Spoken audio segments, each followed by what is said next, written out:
Hello gamers, I hope you're all doing great. E3 is so close and it's time to get on that hype train, although I'm sure many of you are already.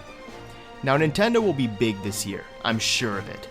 What makes me think this is partially thanks to what Mr. Miyamoto said at E3 2013.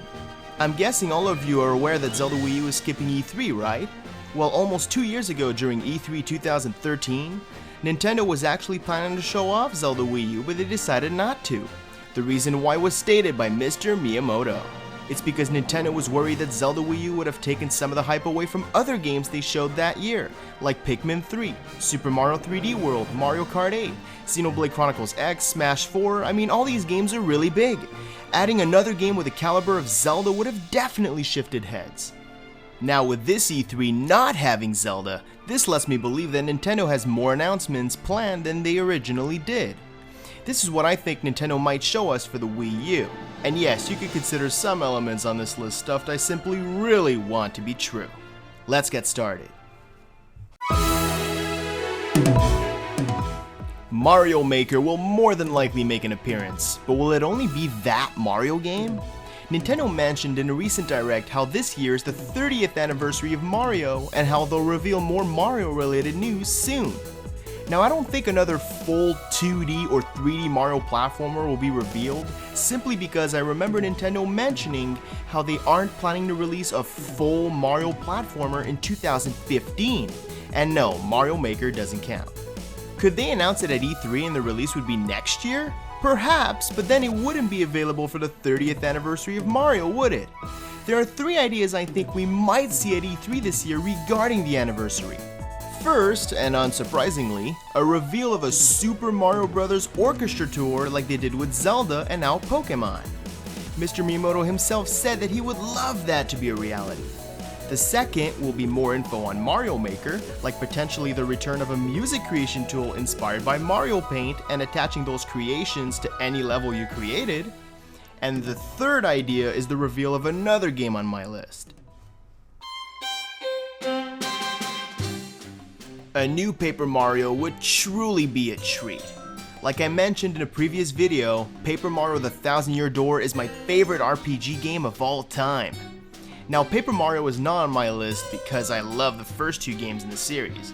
It's on this list because it would complement Mario's 30th anniversary, and because there are so many rumored leaks, I can't help but feel really disappointed if they all ended out being fake.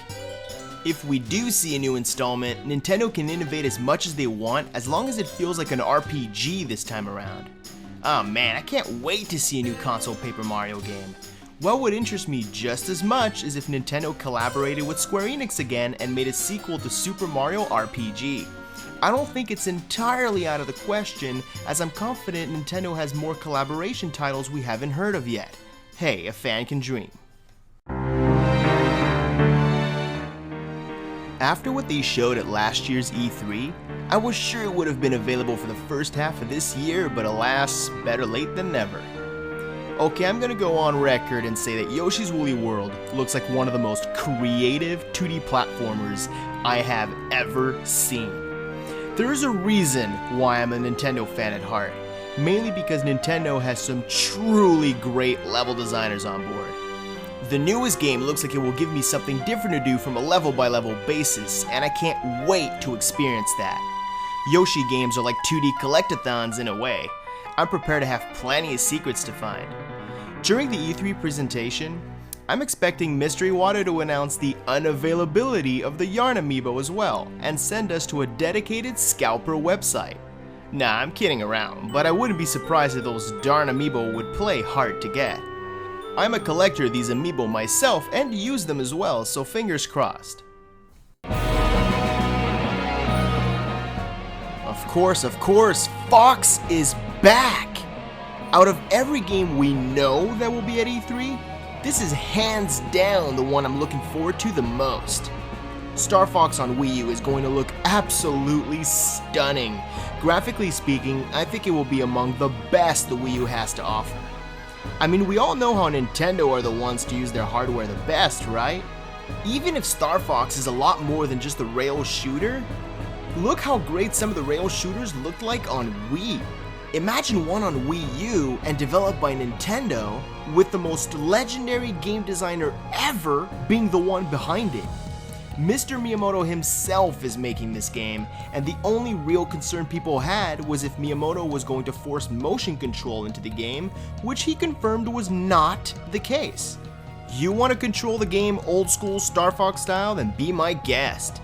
I remember hearing about an early build of the game behind closed doors at E3 last year, and it was more of a try some of our ideas for the game as opposed to try a full demo of Star Fox on Wii U.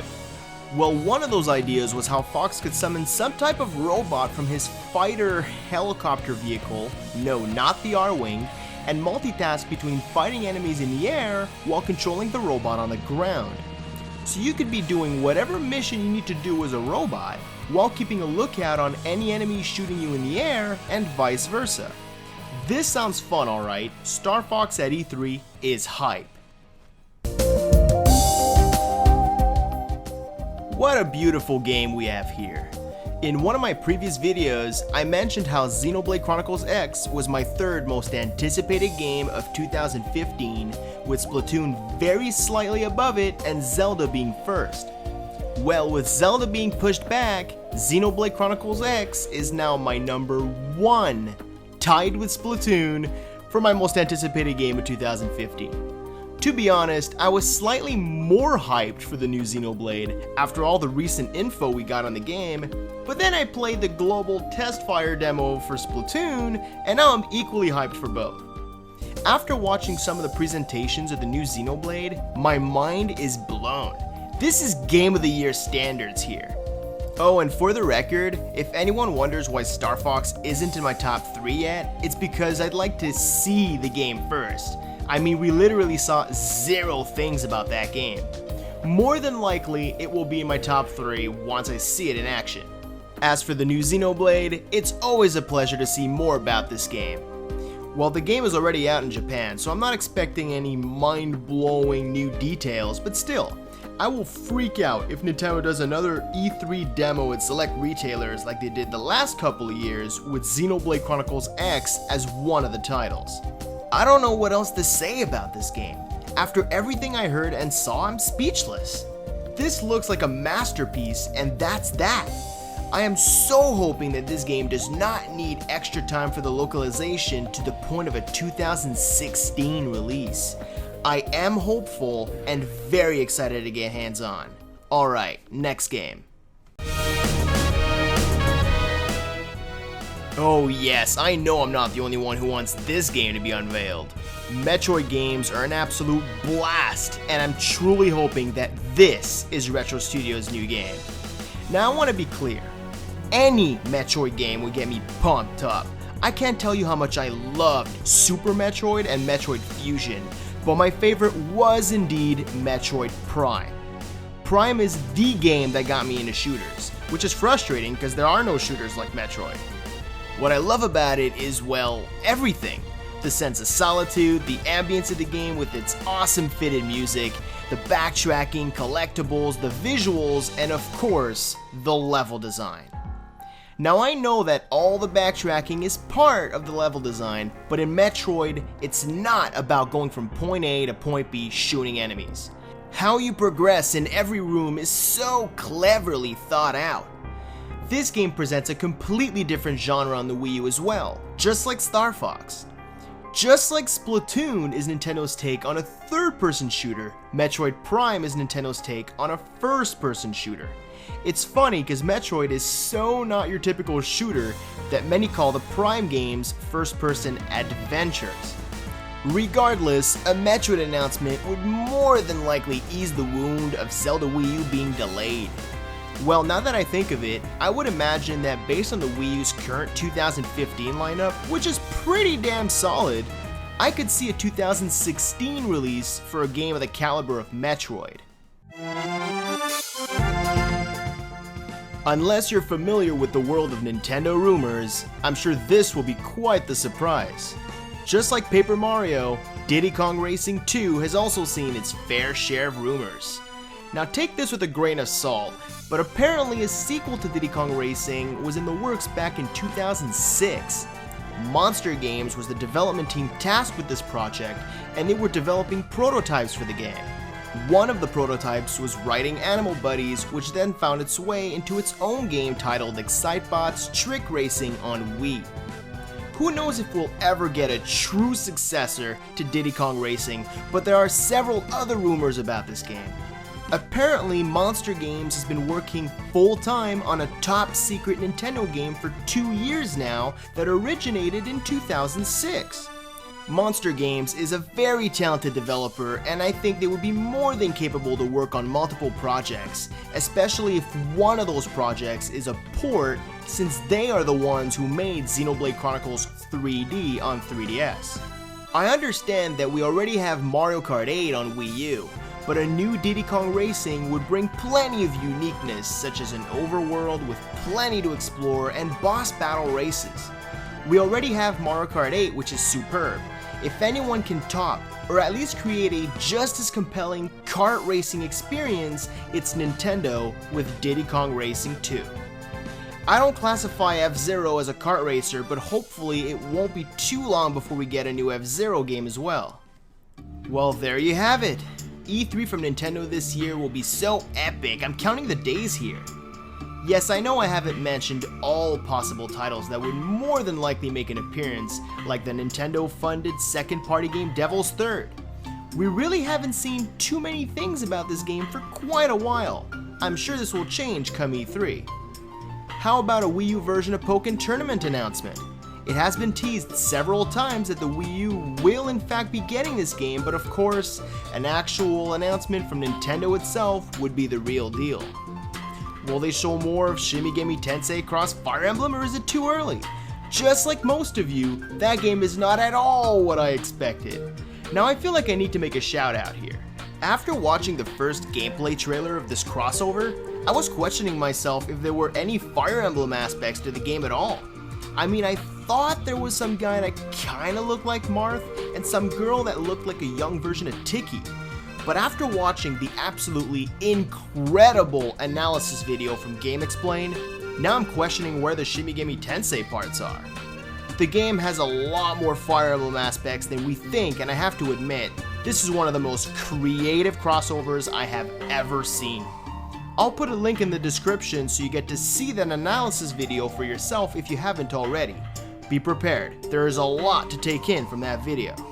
Now moving on to other things we might see, like DLC for both Splatoon and Smash Bros.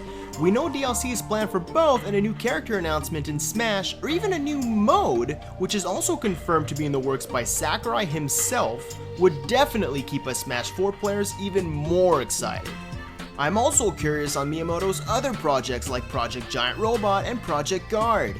Yeah, Guard. What we saw those two games last year were nothing more than a prototype. Those games may see the light of day in its own full-fledged game, but at the same time they can easily be gameplay concepts that will be integrated in other games. Rhodia Sky Soldier is also a game that shouldn't be ignored, as it's targeted to release outside of Japan this year. This unique looking game is also available on 3DS, but early copies of the Wii U version will actually include the cancelled original Wii version of Rhodia. Survival horror is one of my all-time favorite genres in games, and luckily Fatal Frame 5 is being localized and scheduled to come out this year. This is definitely a game I will not miss out on. Also, the Wii U gamepad is perfect for this type of game. I'm gonna close by saying that with Nintendo, we have to expect the unexpected. I could be completely wrong with most of my predictions, and I wouldn't even be surprised. Nintendo is also a company that loves to surprise their fans. I think we can expect a completely different game that will be unveiled that no one saw coming. The E3 hype is real, and despite E3 being close, it feels like it's so far away. I hope you enjoyed my video, and as always, take care you Nintendo fans and all around gamers. Enjoy gaming. Guard out.